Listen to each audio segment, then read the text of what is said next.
Global supply chain disruptions and a resurgence of COVID-19 cases are taking a toll on the world's largest economy. US GDP grew just 2% in the third quarter.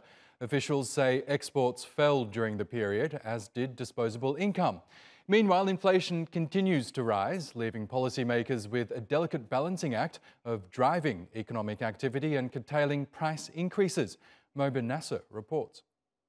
It's been almost 2 years since the COVID-19 pandemic hit, forcing many countries into lockdown and disrupting global supply chains. Yet retailers across the US are still struggling to stock up, and cracks are showing in the logistics network of the world's largest economy. The whole supply chain in the United States, and in fact globally, was creaking along before the pandemic. The pandemic laid bare with its increased volumes and with its different buying patterns, it laid bare a system that really needs to be modified. This is not your grandfather's goods movement chain. It is, however, in many cases, your grandfather's infrastructure that we're working with. Combined with a new wave of COVID-19 cases, that's taken a toll on growth. The economy expanded by just 2% in the third quarter. That's far below the market's expectation of 2.8%. and a significant slowdown compared to the 6.7% growth clocked between April and June. The downtrend comes despite continuing stimulus spending by the government and the US Federal Reserve keeping interest rates low. Economists are concerned these policies are fueling inflation. We threw $5.4 trillion at the economy. That was about 20 to 25% of GDP.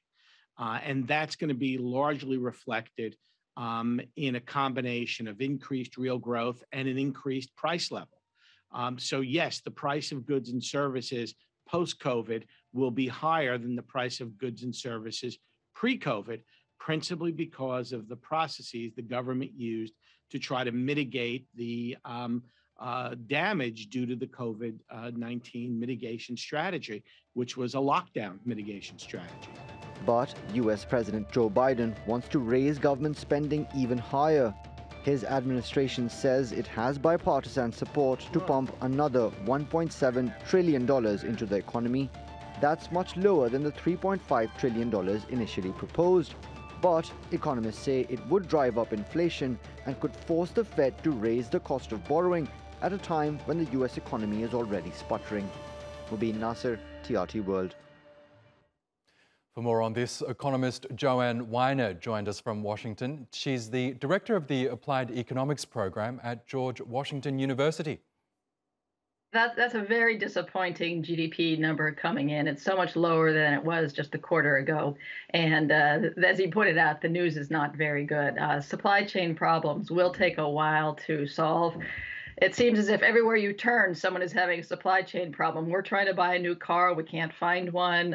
People are trying to get chips for so many things, from cars to computers to just a simple video game. Labor force problems, people quitting, so that the unemployment rate may be falling, but it's largely because people are leaving the labor force.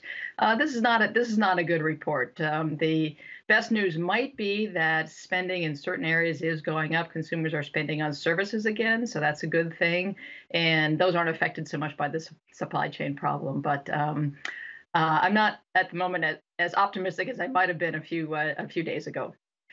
You know, when you have to get a deal done, you do things that are needed to get the deal done. And at this point, it's more politics than economics.